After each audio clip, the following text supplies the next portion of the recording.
In this video, we are going to be talking about the the various important terms of thermodynamics.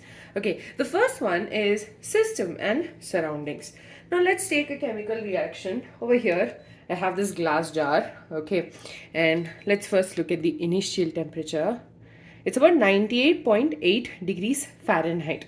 Okay, now what I'm going to do is I'm going to take some amount of vinegar.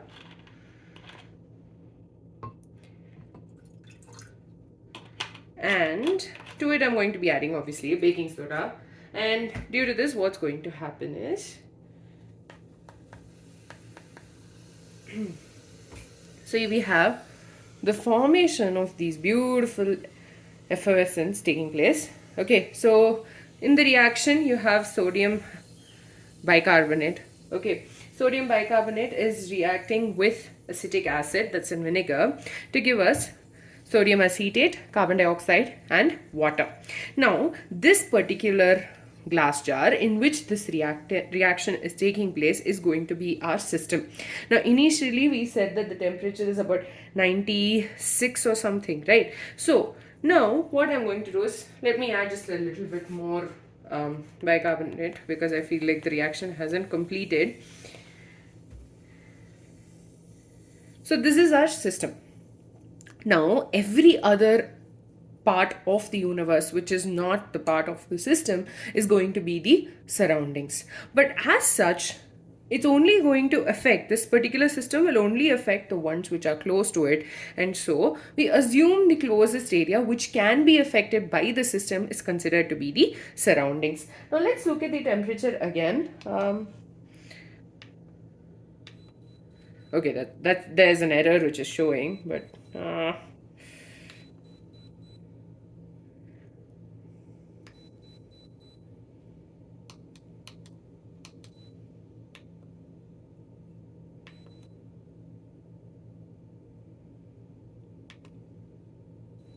okay, so it's 82.8. So there has been a decrease in temperature. That's because this particular reaction between sodium bicarbonate and acetic acid is an endothermic reaction. So I can feel it over here. So the areas which are only close by will be affected due to this change in temperature, right? Let's say, for example, we are doing this reaction in Hyderabad, for example, and it's not like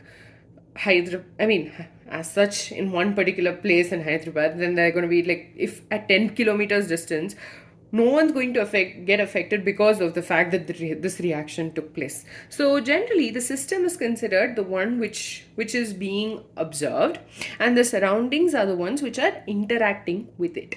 Okay, now when we talk about the system as such, now this glass jar is acting like this boundary between us, the outside and the inside. So this is the boundary which is present in between the system and the surrounding. So the boundary can sometimes transfer the heat, like in this case it was able to transfer the change in temperature.